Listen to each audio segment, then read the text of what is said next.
A'udhu billahi minash shaitanir rajim. Bismillahir rahmanir rahim. Em nome de Deus, o clemente e o misericordioso, louvado seja Deus, Senhor do universo. Pedimos a Deus que abençoe Muhammad e todos os mensageiros divinos que antecederam ele. Noé, Abraão, Moisés, Jesus e todos os profetas que se esforçaram, se dedicaram durante a vida toda para que a orientação de Deus seja transmitida, para a humanidade. Que Deus abençoe todos. Que Deus nos conte entre os verdadeiros seguidores desses homens tão abençoados. Estamos com vocês com mais um programa de Islã Sem Censura. Hoje, alhamdulillah, vamos realizar mais um programa, mais um tema. Vamos falar sobre o assunto de trabalho, de ganho lícito, o assunto que envolve a vida de todos. Estamos com nosso querido convidado, irmão Nasser. Irmão Nasser, seja muito bem-vindo. Assalamu alaikum, por favor. Alaikum assalam wa rahmatullah. Deus lhe abençoe. Pelas palavras, muito obrigado pela introdução. É de extremamente importância este assunto, né? O assunto do trabalho, o assunto do ganho lícito da atividade do ser humano. Quais são suas condições? Se tem algum tipo de trabalho ilícito ou não, qual que é a posição do trabalhador no Islã, se a mulher pode trabalhar ou não, a partir de qual que é a prioridade. Vamos falar um pouquinho sobre isso, né? O que é mais importante, o que a religião islâmica incentiva muito, todos os seres humanos, independente da religião. O islamismo quer isso para todos. Para todos, ter uma vida digna. Como alguém pode ter uma vida digna? Claro, um dos meios seria através do trabalho dele. O islamismo estabeleceu umas certas regras para que a vida do ser humano seja uma vida digna. Através do ganho lícito. Do ganho lícito. A dignidade, aqui só para fazer uma pequena... um pequeno comentário, a dignidade seria o antônimo da humilhação. Isso. E você não ter uma vida digna e ter uma vida humilhante é quando a pessoa precisa sempre das pessoas, das outras pessoas, e também estende a mão, sempre pede, sabe? Parece que o contrário da humilhação é você trabalhar, é você ter a sua independência financeira, isso é um sinônimo da dignidade. Sim, tem uma história, Rajnasa, que agora me lembrei uma vez.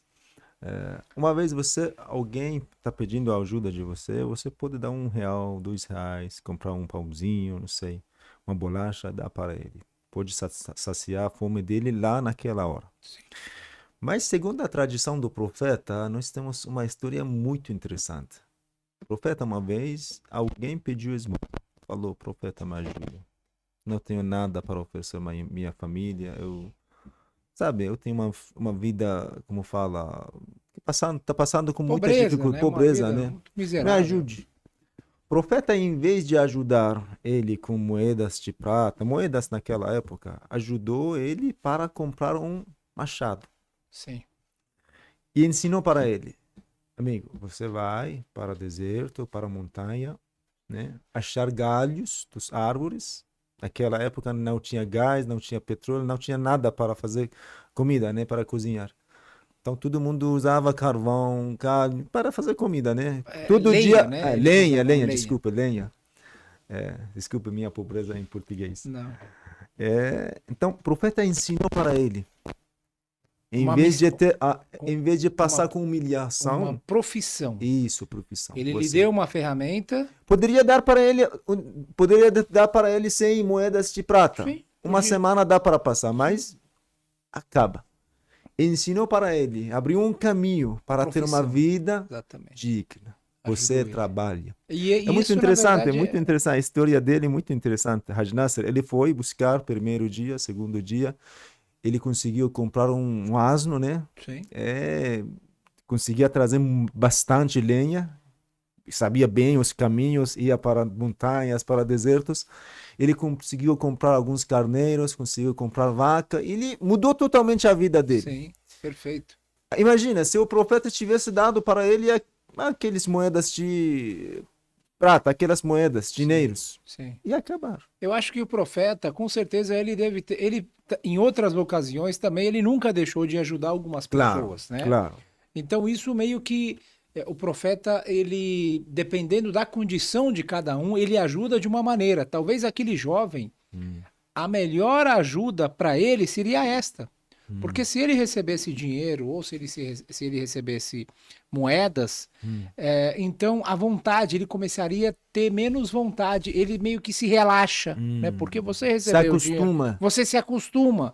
E isso, na verdade, é um problema também, né, na sociedade, porque algumas pessoas, a gente vê, né, que tem jovens, tem pessoas que são jovens, são fortes ainda, têm condições de trabalhar, só que estão lá pedindo esmola, estão lá pedindo ajuda, enfim, por alguma situação, por alguma dificuldade que eles passaram na vida, acabaram parando, né, naquela situação, mas essa pessoa não pode achar que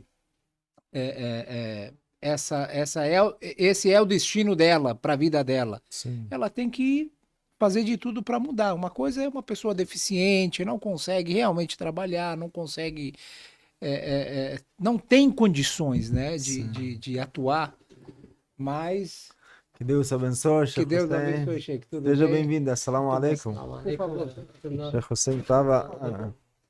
Senta aqui, Sheikh, por favor. Seja bem-vindo, Sheikh.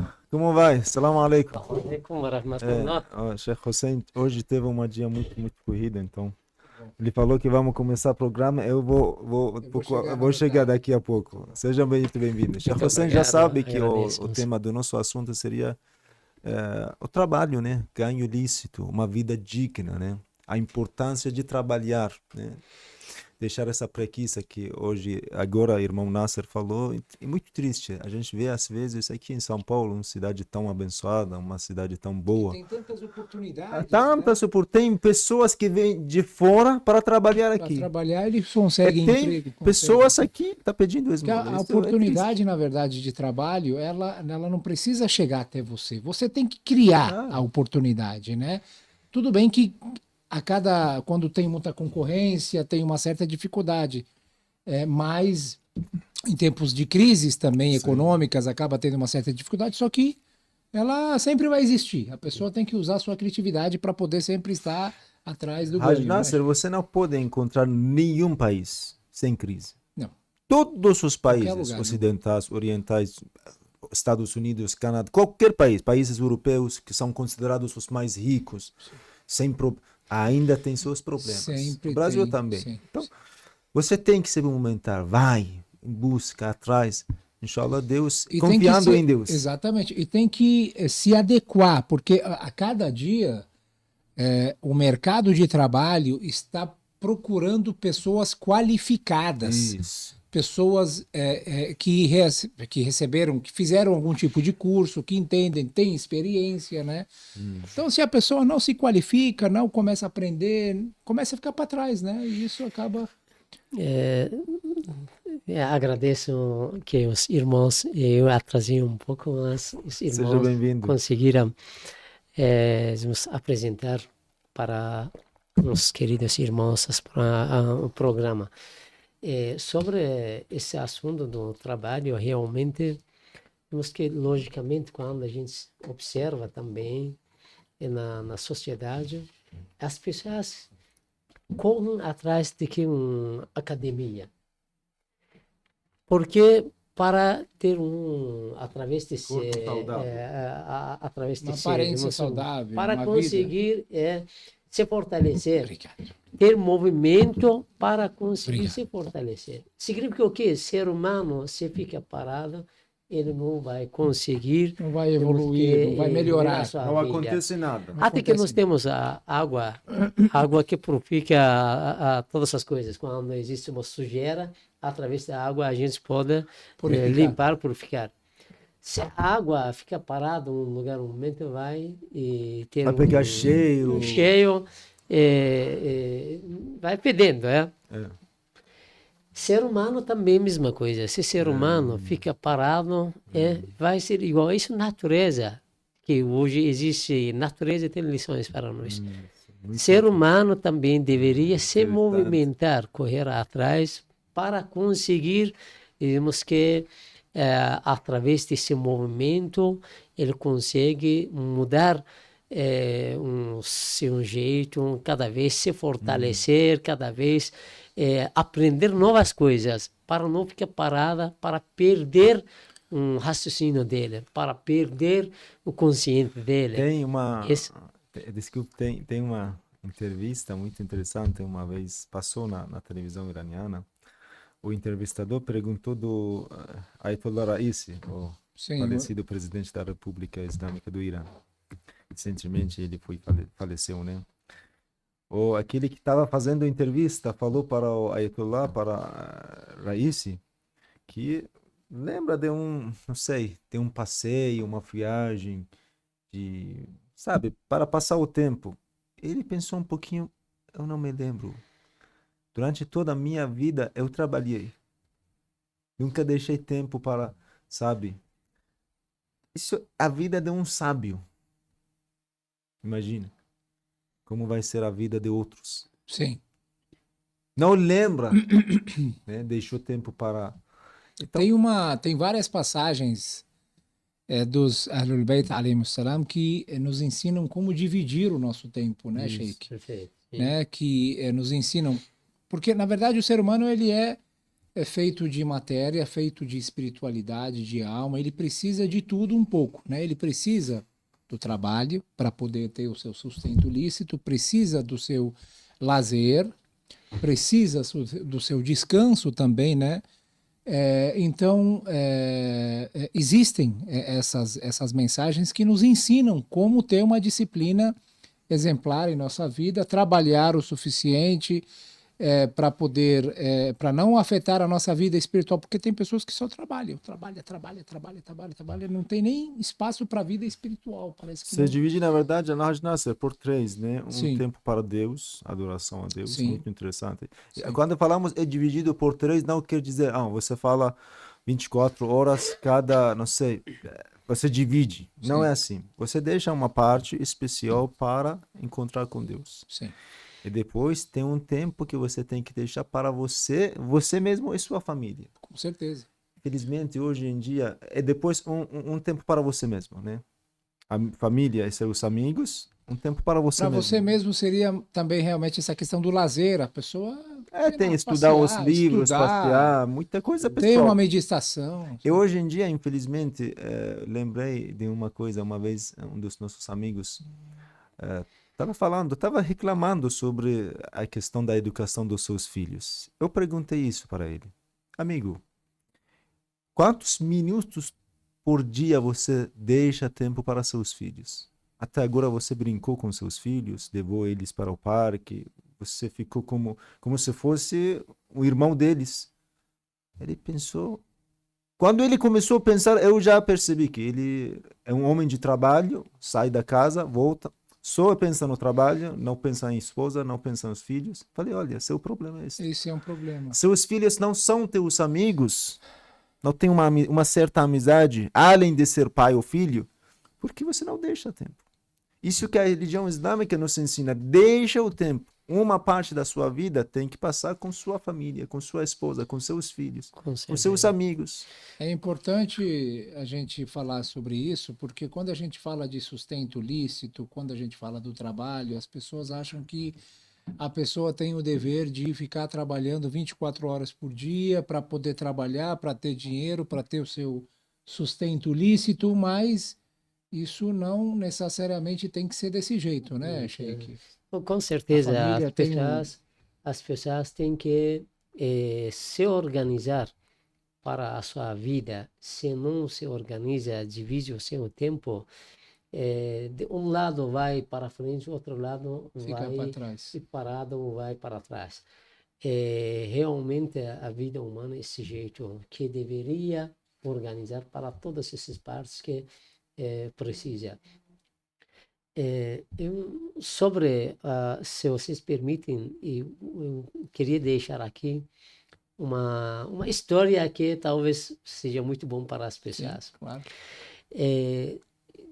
Aqui o Brasil como que um país que recebe imigrantes. Chega aqui, as pessoas. Chegou um dos irmãos, um dos países, que não quero falar o nome do país, ele não sabia nada de português, a língua portuguesa. Ele chegou aqui, ficou, digamos que um tempo, ajudamos um jeito, ele ficou para conseguir se adaptar com a comunidade, conhecer os lugares, como trabalhar, como... ele passou um tempo, ele estava saindo e dormia, acordava mais ou menos 9 horas da manhã, 9 horas, quase perto de almoçar. Ele saía para fora para buscar conhecer isso. À noite, meia-noite, ele voltava para a casa para dormir. Passou mais de 2, 3 anos. Não passou nada para frente. Não evoluiu. Não mudou nada a vida dele. Pelo contrário, voltou para trás. Só o fato de outra pessoa do mesmo país chegou aqui, não sabe nada da língua. Ele também iniciou, ajudamos ele um jeito para conseguir se adaptar com a comunidade disso. A mesma ajuda foi oferecida. A mesma ajuda para um segundo também, a segunda pessoa.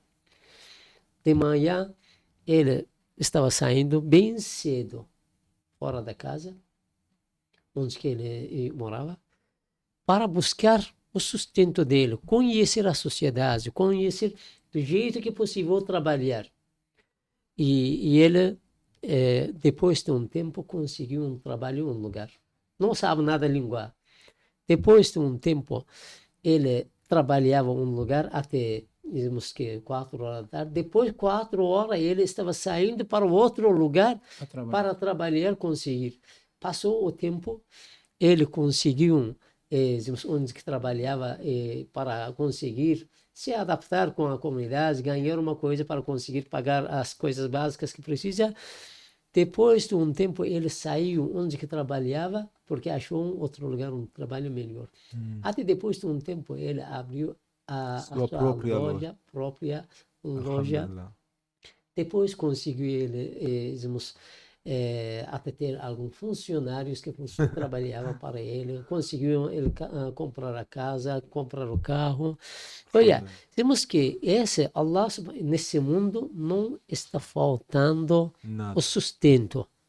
Allah subhanahu wa ta'ala deixou o sustento para as pessoas que ele criou. Mas esse sustento depende das pessoas. Se corre atrás desse sustento, vai chegar para ele. Na verdade, se não corre, não vai conseguir. Tem um pequeno, desculpa, Sheik, tem tem vários ditos que falam que o sustento está garantido para a pessoa. Tudo bem. Existe o sustento garantido para cada pessoa, mas limitado. Aquilo que não vai te fazer, aquilo que não vai te faltar, aquilo que não vai te matar, você vai conseguir. Isso está garantido. Deus garante todo ser humano esse sustento. No entanto, o ser humano tem que buscar, tem que correr atrás. Podemos falar isso, que o sustento está dentro de uma loja. Mas, por exemplo, é um lugar, na cozinha. Mas até cozinha o senhor tem que ir. Exatamente. Você tem que abrir a geladeira, você tem que preparar. Uma coisa muito interessante, esse assunto talvez um assunto um pouco delicado. Tem um livro do Ayatollah Mutahhari. Esse Ayatollah Mutahhari tem uma série das palestras dele que ele fez nas universidades do Irã, mais ou menos 45 anos atrás, no início da Revolução Islâmica do Irã. E também ele conseguiu, estabelecer uma instituição chamada Husseiniya Irshad, que podemos dizer a base teórica da Revolução Islâmica do Irã, queridos irmãos que estão assistindo, a base teórica, foi estabelecida com esforços desses grandes sábios, como Ayatollah Mutahhari e os demais, naquele lugar, Husseiniya Irshad. Ele tem um livro chamado em persa Bayanhay Ma'navi, ou seja, as palavras, os discursos espirituais. Ele tem um discurso sobre a questão de zuhd. O que é zuhd? Abstinência, desapego da vida terrena. Ele fala, o islamismo veio e trazer uma nova explicação de zuhd. Ele continua falando, antes do Islã, outras religiões, outras culturas, tinham uma visão distorcida sobre a questão de vida terrena, a vida material, ganho, dinheiro. Ele fala, continua, que no islamismo, nesta religião, dinheiro, poder fazer dinheiro, isso é uma coisa, uma graça. E até mesmo ele menciona um versículo do Alcorão Sagrado que Deus considerou dinheiro, esses valores que estão nas nossas mãos, uma graça de Deus, né? Ele fala, o crente, verdadeiro crente, não é aquele que é desapego da vida material, não sabe fazer dinheiro, não. O verdadeiro crente é aquele que pode fazer dinheiro, pode ser muito rico, mas ainda é desapego. Sim. Não está ligado o seu coração com aquele dinheiro. Ele vive livre. Chega o tempo de caridade, ele passa com uma família pobre, ajuda. Ele não está ligado, ele não está grudado com seu dinheiro. Esse é o significado que o Islã, o novo significado que o Islã deu para... Isso. Você pode ter dinheiro. Você pode ter dinheiro. O mais rico. Ou seja, ser desapego não é você não ter. Isso. É você ter, saber ter, buscar ter, trabalhar, ter bastante. Isso. No entanto, não se apegar. Isso. Isso que o islamismo trouxe como uma nova cultura. E eu acho que um dos exemplos que colocaram isso... O profeta Muhammad era o chefe de uma caravana comercial. A esposa dele, Khadija, ela era a grande comerciante naquela época. Uma das maiores. O Imam Ali alayhi salam tinha vários jardins, tamareiras, né? Muitos. O Imam Sadiq alayhi salam tem uma palavra muito interessante. Tem uma palavra que fala Ana aktharu malan, coisa parecida, fil Medina. Eu sou o homem mais rico na cidade de Medina. O homem mais desapego. Sim. Eu não ligo para meu dinheiro. Um pobre vem, sabe, está passando com muita necessidade. Eu ajudo Gastava para eles, ajudava para eles. Não, a gente percebe, Sheikh, tudo isso que você está falando realmente é verdade, porque quando a gente lê a história dos Ahlul Bayt, alayhimus salam, a gente vê o quanto eles foram generosos. Isso. O Imam Hassan, alayhi salam, ele... 2 vezes dividiu tudo. Ele dividiu tudo, toda a sua riqueza 2 vezes. Ele andava... eles começou do zero 2 vezes. Começou do zero, exatamente. De onde que eles ganharam tudo isso? É isso que através do trabalho dele. Era doação do... trabalho. Era trabalho. Trabalhava, ganhava, fazia dinheiro, depois ele vivia. Exatamente isso que você acabou de mencionar. O desapego. Ele queria uma vida digna para ele. Não deixava faltar nada. Isso, ele queria a vida digna para todos. Essa história é muito interessante. Imam Ali alayhi salam foi para sua casa, encontrou Sayyida Zahra, sua esposa, a filha do profeta, com seus filhos estão passando fome. Ele não aceitou, ficou muito triste. Ele foi embora pelo meio-dia. Não encontrou ninguém para emprestar dinheiro. Finalmente, em um dos jardins, né, um dos lugares, uma das fazendas fora de Medina, encontrou o dono da fazenda. Falou para ele, era um judeu. Sim. Falou, você tem alguma coisa para eu fazer, para eu trabalhar e ganhar alguma coisa? Falou, sim, você pode mexer, eu te dou 2 moedas de prata. Pelo meio-dia, no tempo tão quente, trabalhou, ganhou aquelas 2 moedas de prata, comprou pão, coisas para a sua família. Olha. Exatamente. É a lição, né? Isso é uma grande lição. É uma lição. O Islã está dando liberdade para as pessoas realmente correr atrás do trabalho que ele quer. De cada um tem livre-arbítrio escolher o trabalho que ele tem. Mas o que é importante é esse ser humano não deveria ser parado em casa, um lugar preguiçoso. A preguiça, na verdade, é a principal... Acaba o ser humano, E Allah subhanahu wa ta'ala, abra a porta E esse porta, esse sustento depende da vontade das pessoas, movimento das pessoas. Se uma pessoa corre atrás, Allah subhanahu wa ta'ala vai começa a abençoar e começa a fazer. Uma pessoa que utiliza a força física dele, também utiliza um raciocínio que Deus deu para sua inteligência nesse caminho. Tem que utilizar os dois. E não assim, somente um. Tem que utilizar os dois para conseguir ganhar. O Islã está apoiando que uma pessoa correr atrás, ganha bem. Não está contra de você ganhar o dinheiro, não. Está falando que vai, ganha bem também. E na verdade, Sheikh, tudo faz sentido, porque você vê, o islamismo recomenda tanto, mas tanto a busca pelo conhecimento, e hoje a gente vê que o mercado de trabalho a cada vez mais está mais exigente, depende de pessoas qualificadas, de pessoas que entendem, de pessoas que estudaram. Ou seja, qualquer empresa, qualquer fábrica que está substituindo as pessoas por máquinas, eu sempre falo isso. Essa máquina, ela precisa ser operada por alguém. Tudo bem que vai tirar 10 pessoas, mas vai colocar uma máquina. Precisa de, no mínimo, 1, 2, 3 pessoas para operarem essa máquina, para fazer uma manutenção nessa máquina, para comprar peça, para tirar, instalar, controlar, ligar, no mínimo. E essa pessoa poderiam ser muito bem aqueles que perderam o emprego, né, para ela. Mas, enfim, tem isso também, né? Porque a tecnologia acaba causando esses... Tem aquele negócio que, Haj Nasser, você falou, temos um dito do profeta que fala: Talabul ilm, adquirir o conhecimento é uma obrigação dos crentes e das crentes. Sim. Hoje eu estava pesquisando, Sheikh Hussein, achei essa palavra do profeta: Talabul halal, faridatun ala kulli mu'minin ou ala kulli muslimin wa muslim. A busca a busca pelo ganho lícito. Sim. É uma obrigação de todos os muçulmanos. Não é qualquer ganho. Isso, ganho lícito. Ou seja, que você merece. A gente entende que existem ganhos que são ilícitos também. Tem outros... Antes de falar sobre esse assunto, eu gostaria de deixar um exemplo muito interessante, mais uma história da vida do profeta, que talvez... Eu acho que ele tem uma grande lição. Se a gente aprende essa lição dessa história do profeta, eu acho que muda muita coisa. Uma vez, um dos companheiros do profeta, Sheikh Hussein, morreu. O profeta era um homem muito carinhoso, muito abençoado, sensível, ajudava todos. Era um homem muito, muito querido pela comunidade.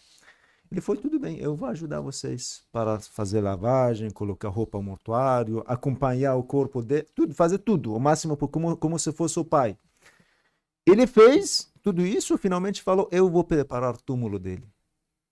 Ele mesmo escavou, preparou, colocar tigelos, tudo bem, como fala, preparar o buraco para colocar. Algumas pessoas que estavam em cima, né, perguntaram: profeta, não mexe tanto com esse túmulo. O que você está arrumando tanto? Vamos colocar no buraco dele, vamos, como fala, tampar e acaba, vamos voltar para a cidade. Porque o cemitério era um pouco longe da cidade. Falou: não, Deus quer, Deus ama. Quando você trabalha uma coisa, faz alguma coisa, deixa ele aperfeiçoado. Faz seu trabalho certinho. Mesmo que fosse um túmulo, daqui a pouco a gente nunca vai abrir. Acaba. Faz seu trabalho certinho, mais perfeito. Yes. Até um mecânico, por exemplo, você leva seu carro para um mecânico, isso será uma grande lição para um mecânico, para qualquer profissão.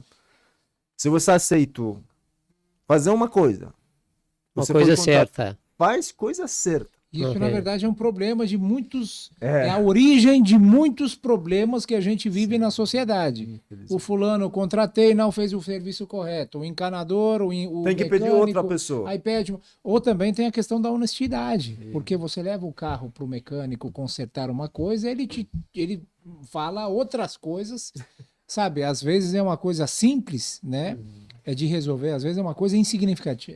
Por isso temos dito que o profeta, que a paz de Deus esteja com ele, está falando que a adoração tem 70 partes, que a melhor parte dessa adoração é busca do sustento lícito. Sim. Esse sustento lícito de qualquer pessoa, seja o professor, seja um mecânico, seja todos os lugares, porque as pessoas que estão trabalhando, falamos que trabalho tem que correr, trabalhar, não ficar parada. Mas trabalho também tem que ser um trabalho feito, um trabalho certo, um trabalho que consegue ganhar um sustento lícito para a família. Né? Porque não dá para a gente correr atrás, ganhar de qualquer dinheiro, levar para a casa, para a família, um sustento que não é lícito. Não merece não merece a família, porque você vai dar para a família um sustento que vai ter efeito na vida deles, seja esse sustento lícito ou ilícito. Os dois têm um efeito na vida dessas crianças que você está dando. Qual o melhor? Nós vamos dar um sustento que vai dar um efeito negativo para a família. Isso é. Por isso, as pessoas que estão trabalhando também deveriam dar atenção que agora eu sou como um funcionário, tenho uma loja, não sei, um instituto, um lugar, eu vou fazer meu trabalho certinho para o salário que final do mês vou ganhar para ser honesto. Não pode ficar perdendo tempo, não pode deixar de fazer alguma coisa se ele consegue realmente fazer. Tem uma história, desculpa, Sheikh, referente a essa questão do ganho lícito do trabalho. Eu acho que certa vez o profeta Muhammad ele sentiu a falta de alguém na mesquita, né? E quando ele passava 3 dias. Passava 3, 4 dias. Ele perguntava, cadê o fulano?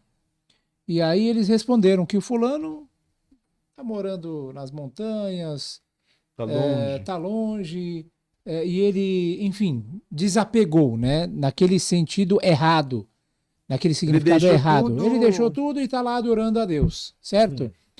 E aí o profeta falou que quem está sustentando a família dele? A mulher e os filhos. Eles falaram que o irmão, que é um trabalhador, né, sustentava a família dele. E aí ele falou, Allah, né, juro por Deus, que este irmão que trabalha, está sustentando a família daquele homem, tem mais recompensa do que ele. Sim, claro. Né? Isso reforça aquela tese de que a adoração, a busca pelo ganho lícito é como uma adoração. É um trecho, uma das tradições, eu me lembro, o profeta uma vez amaldiçoou alguém que deixa seu trabalho para outros. Você tem que fazer algo para sustentar sua família, mas deixa a comunidade. Isso. Deus amaldiçoa. É uma coisa que também dizemos que nós sabemos que roubar é um pecado. Não podemos roubar. Né?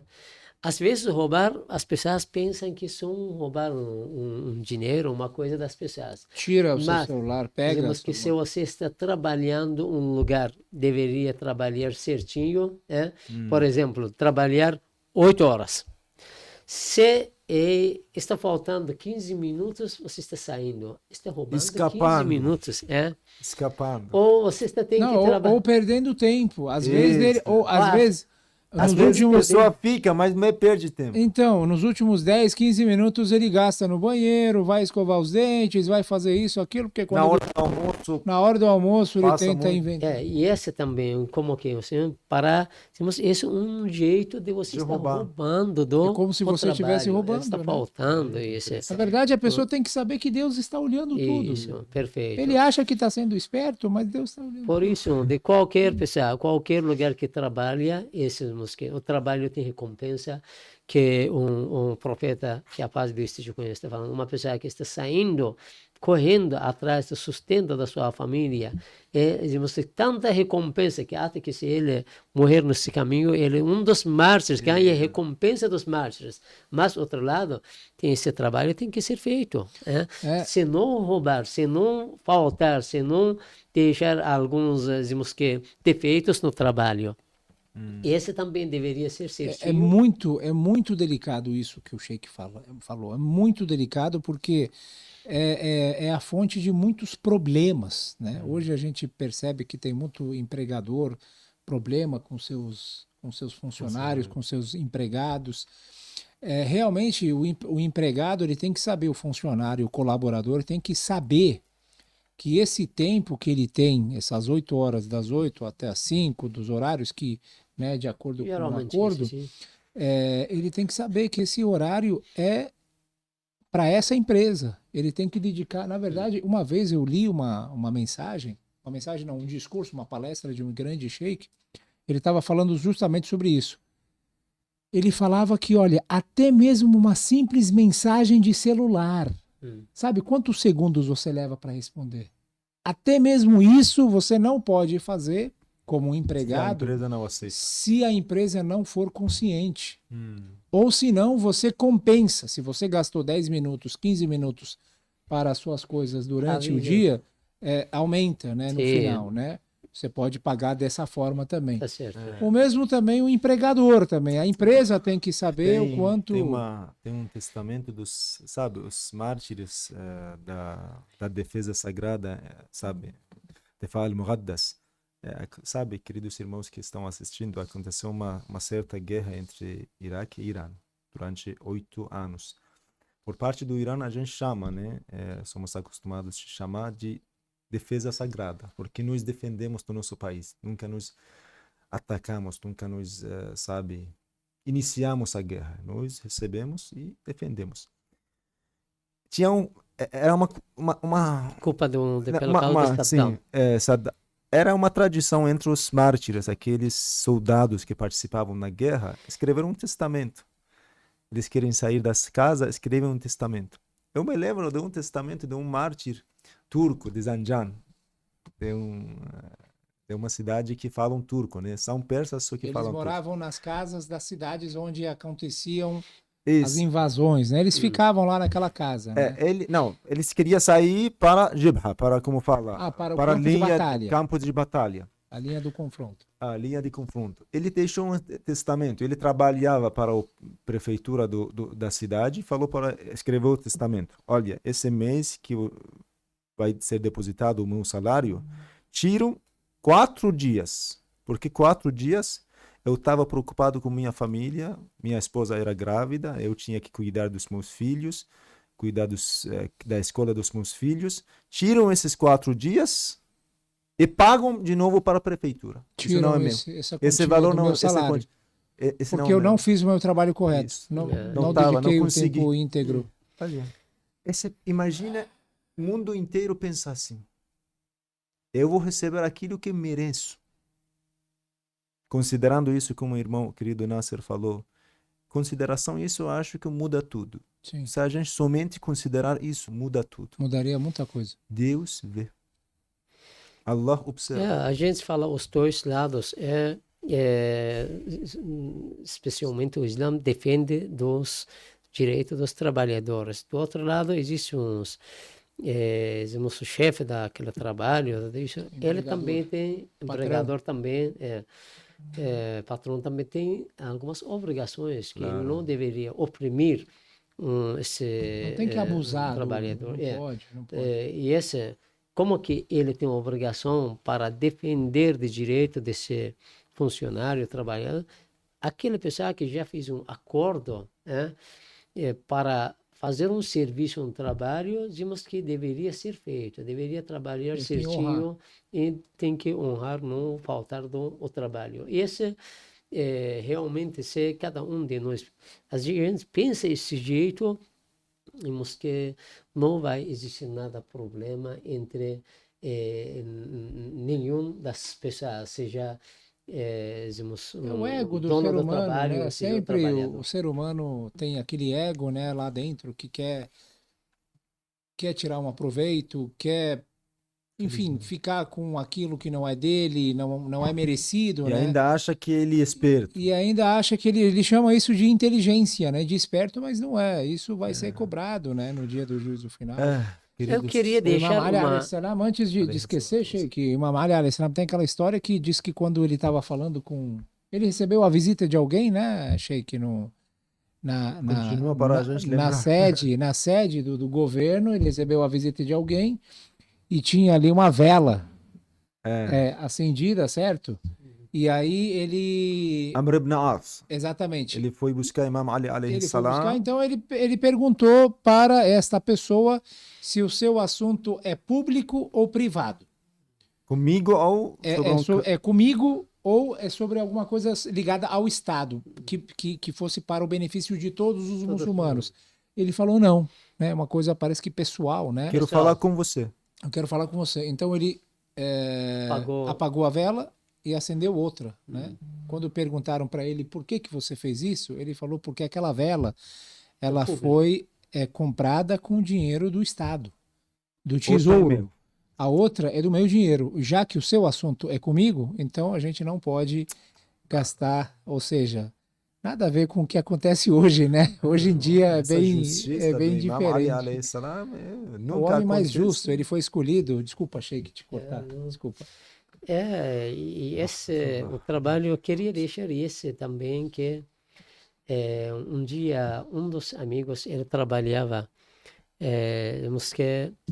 final de semana trabalhava um lugar para atender um telefone, chamar as pessoas para telefone. Foi como anos atrás, e naquela época não tinha WhatsApp, não tinha um celular desse jeito, era na universidade. Lá as famílias de longe ligavam e ele atendia. Através digamos que um microfone que tinha dentro do apartamento, ele chamava os alunos para o telefone. Um dia de que não tinha, digamos, um problema, um microfone tinha um problema, ele não poderia chamar as pessoas. Não podia chamar. E já ligou o telefone. Uma da família chamou digamos, um dos aqueles alunos para telefone. E agora ele estava no terceiro andar. Não existe um microfone para chamar também. Um dos amigos, ele falou que deixa agora que não existe microfone. Avisa a família, vocês ligam depois. Ele falou para o telefone, um momento, espera, agora ele vai vir. Ele saiu para o terceiro andar, correndo para chamar ele para o telefone. Sendo que ele podia ter falado para esquecer. Ele chamou, um aluno entrou, conversou com a família, tudo isso, terminou. Perguntaram, por que você fez tudo isso? Tem que subir para a terceira, andar para chamar ele. E poderia falar para a família que vocês digam depois. Ele falou uma palavra bonita. Ele disse que e talvez a família dele mora um campo bem longe. Ele não tem tempo depois voltar de novo para onde que existe o telefone. Porque aquela época não tinha, como que falei, é difícil para achar o telefone. Imagina se 30 anos atrás. E talvez o pai, depois, último tempo da vida dele, não vai conseguir mais outra vez conversar com o seu filho. E olha, considerou tudo isso. Se eu negava de chamar ele não poderia depois conversar com o seu pai, o que eu iria responder na outra vida? Imagina. Como que um chefe falou, se alguém pensa assim... Cada um pensa esse jeito. A pessoa tem que ir além daquela situação, daquele momento, daquela história. São centenas de histórias. Tem uma história aqui mesmo em São Paulo que aconteceu, ficou famosa. Eu não lembro o nome do rapaz, um comerciante libanês, né, no centro de São Paulo. Ele foi procurado por uma... A história dele ficou famosa, apareceu até nas redes de televisão, né? Um jornalista estava com um problema no celular, e ele tinha levado para algumas lojas e as lojas tinham pedido para ele um absurdo, sabe? Muito caro para poder fazer o conserto. Quando ele levou para esse rapaz da comunidade, ele consertou, não cobrou nada. E aí o jornalista falou, mas como assim? Ele falou, olha, eu simplesmente não fiz nada, só tinha um negócio solto, alguma coisa assim, eu consertei, então não acho que merece isso, sabe? Foi honesto, não fiz nada. Não fiz nada. Aquele rapaz ficou tão impressionado com essa atitude, encantado com essa atitude, que fez uma matéria e ele ficou famoso, né? Ele fez uma propaganda para a loja, porque realmente, Sheik, eu acho que assim, ó, esse tipo de pessoas, qual é o nosso problema, às vezes? Essas pessoas que merecem essa atenção, essas pessoas honestas, essas pessoas que merecem esse mérito de estarem em lugares, de repente, estarem ocupando cargos importantes, responsabilidades grandes, porque a gente percebe que eles são pessoas honestas, confiáveis, eles vão guardar e vão cumprir corretamente aquele dever, né? Não são valorizados, infelizmente, descartados. A comunidade, a sociedade não valoriza. Irmão, além do dinheiro que nós ganhamos no dia a dia, depois do nosso trabalho, tem muita coisa que nós temos que considerar, né? Questão da dignidade, muita coisa. Olha, tenha uma vida, seja uma pessoa nobre, seja uma pessoa digna, seja uma pessoa que pensa no próximo, considera, né, a situação do seu. Talvez você é um vendedor de, não sei, um lugar, você trabalha em um escritório, você trabalha em uma empresa, alguém chega, tá bravo, tá furioso, não sabe nada do dia que passou com ele, as situações, problema da família, um monte de coisas. Tenta acalmar, tenta ser, como falar? Mais compreensivo, né? Isso, a pessoa tem que ser mais compreensivo. Isso que é além do dinheiro. Você pode simplesmente falar, tudo bem. Tem pessoas que levam essas questões por ignorância mesmo. Tem pessoas que são ignorantes, são pessoas que são realmente teimosos, eles não têm alinhamento com isso que o senhor está falando, com a religião, com a fé. Mas tem pessoas que têm um ótimo coração, são pessoas fiéis, às vezes não têm a intenção de transgredir, de violar, né? E ele simplesmente acaba sendo orientado, às vezes ele volta para o caminho certo simplesmente por uma palavra, às vezes assistindo esse podcast, Inshallah, ele volta para o assim caminho. Queridos, se vocês me permitem, vamos começar mais um programa. Já? Acabou. Tá cedo ainda, mais um pouquinho. Temos coisas para fazer. Temos que trabalhar. Temos que trabalhar. Que Deus abençoe todos. Agradeço mais uma vez com o nosso querido Sheikh Khalil, que durante esses programas sempre aproveitamos da sua palavra, da sua presença, do seu conhecimento, e também nosso querido Ajnasser, que ajuda bastante para a gente fazer esse tipo de trabalho, esse tipo de programas. Inshallah, queridos irmãos, vamos continuar com mais um programa daqui para frente. Assalamu alaikum wa rahmatullah. Sempre sejam bem-vindos.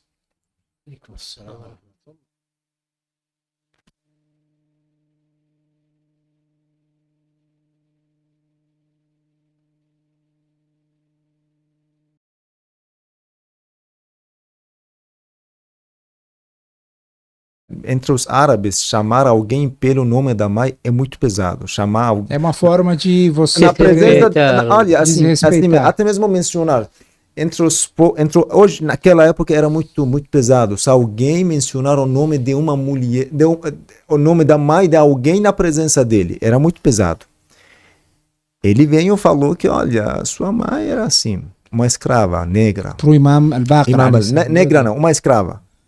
Que era uma cozinheira, uma escrava cozinheira. Que a sua mãe era uma escrava cozinheira. Assim, ele queria humilhar o imam. Humilhar o Imam al-Baqir. Imam al-Baqir falou, não. Eu não considero um defeito na minha mãe. Ele falou sobre as qualidades espirituais. Uma mulher de oração, uma mulher de muita piedade, devoção. Uma mulher de muita honestidade, uma mulher de muita oração, sabe? Então, como eu falei, olha, a versão vivida da religião. Você tem que olhar para essa tradição para conhecer o que quer dizer o islamismo. Não aquilo que você encontra na minha vida, aquilo que você encontra na cultura de um árabe. Não. Esquece tudo isso. Você conhece o islamismo através das suas fontes confiáveis. Você estuda a história do profeta, você estuda a história dos imãs, você vai conhecer a versão bonita do Islã. Exatamente.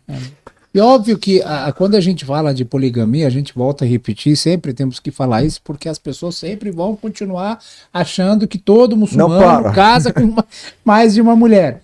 Isso não é uma obrigação. Isso, na verdade, é uma permissão para que se o homem, eu particularmente conheci em toda a minha vida, 2 pessoas que casaram com mais de uma esposa, não com 4. Nunca encontrei alguém que tenha 4 esposas. Já vi muito raro. Muito raro. Agora virou eu conheci, como uma cultura, para eu também falar, né, em qual contexto esses até homens mesmo casaram. para nós é estranho como alguém Exatamente, pode até mesmo lidar para com nós. 2 esposas. Eu lembro que um amigo da Nem família... dá para cuidar com uma, imagina 2. Imagina 2. Eu lembro que um casal, né, era amigo da família, né, e ela era uma médica. Ela médica, ele também médico, um casal muito religioso, muito gente fina, né, como a gente diz aqui no Brasil, e eles ficaram casados há mais de 15 anos tentando ter filhos. Tentando ter filhos há mais de 15 anos. Não deu. Não estava dando até eles viajarem, né? Eles viajaram, né, foram morar em outros países. E aí, antes deles viajarem, eu lembro que eles comentaram, né? A minha mãe, na época, comentou que, olha, o marido estava pensando em casar com mais uma esposa, né? E a primeira esposa aceitou, porque de um lado ela ama ele, não quer deixá-lo, né? E do outro lado eles querem ter filhos, né? Graças a Deus, depois de 20 anos de casado, eles tiveram um filho. Foi um milagre, né? Mas você vê o quanto, dentro do contexto, sim, às vezes o marido, às vezes a esposa não consegue ter filhos, sim, pode ter algum problema de saúde, né? Ou de repente, se o marido tem algum problema de saúde, ele não pode ter filho, como é que fica? Isso seria a função de uma solução. Imagina se o islamismo, como fala, estabeleça a mesma regra que hoje em dia no mundo ocidental temos. Isso não é livre, é proibido. O que vamos fazer com esse tipo de necessidade? O que nós podemos, que tipo de solução nós podemos oferecer para esses casos? E um monte de casos que nós podemos mencionar. Então, no começo, vamos finalizar pouco a pouco, é uma permissão, uma obrigação. E ainda depende da consciência da mulher. Exatamente. Se ela aceitar, pode, se não... Tem uma história para ela mesmo, sim. Tem uma história que eu estava lendo muito bonita de um grande marja de Najaf, que ele estava morando em Karbala e ele tinha a família dele, tinha a esposa dele, e parece que uma princesa da Pérsia tinha se divorciado e foi morar em Karbala. E ela se ofereceu para casar com este marja, com este grande sábio. Ela se ofereceu, falou que eu quero casar contigo. Ele era um homem já de idade, né? Mandou uma mensagem informando que eu já sou um homem de idade, não quero acabar com a sua juventude. Você é uma mulher jovem, é bonita ainda. Assim, no sentido de você é uma mulher jovem, né? Não disse que é bonita e tal, mas não quero estragar, né, a sua vida, a sua juventude se unindo a mim e tal. Só que ela insistiu, falou que eu quero casar, porque é uma grande honra para mim me unir contigo, estar sobre a sua, né, sua proteção, enfim. Aí ele mandou uma mensagem, falou, olha, não me considero, não me sinto bem casar com uma segunda esposa, depois de anos de casado com a minha primeira esposa. É ela que me aguentou durante esses anos, ela que educou os meus filhos, ela que me suportou, a mãe dos meus filhos, e, portanto, eu recuso este pedido. Esta história, quando eu li, a gente percebe o quanto esse segundo casamento não é feito para diversão. Isso. As pessoas têm que entender isso. É muito importante a gente entender o contexto que o mundo ocidental coloca a poligamia. É como se ele fosse para diversão, para passar tempo. Um homem não tem nada que fazer e vai lá, casa com mais uma, 2, 3 esposas. Mas não é isso, gente. É a questão da justiça, é a questão da honestidade, é a questão da família, né? Tem tudo isso. Realmente, uma pessoa tem que se responsabilizar, ter condições. Por isso o Islã veio para colocar uma regra para não qualquer coisa, qualquer momento que quer, para fazer os erros, os pecados. E a pessoa que abusa dessa regra, ele será castigado por Deus. Sim, claro. Que não respeita. Tudo bem, queridos irmãos, com licença, Sheikh Hussein e também Haj Nasser. Vamos começar mais um programa. Eu quero deixar também aqui um livro, né? Se alguém quiser. Também é um livro, queridos irmãos que estão vendo. É um livro que fala sobre o assunto da poligamia. de autoria do Seyyed Sharif Sayed, que ele foi entrevistado aqui, né? Também, dois programas a gente teve com ele. muito bom. Esse livro vocês podem... Tem versão PDF? Tem o PDF também, quem quiser é só solicitar. Tudo bem. Que Deus abençoe todos. Vamos encerrar mais um programa. Já falamos sobre a questão do casamento, né? Por que a poligamia na religião islâmica. Explicamos sobre a questão da sabedoria por trás desse tipo de casamento. Então, vamos encerrar esse programa, inshallah. Vamos trazer mais um programa, inshallah, daqui para frente. Assalamu alaikum wa rahmatullah. Assalamu alaikum wa rahmatullah.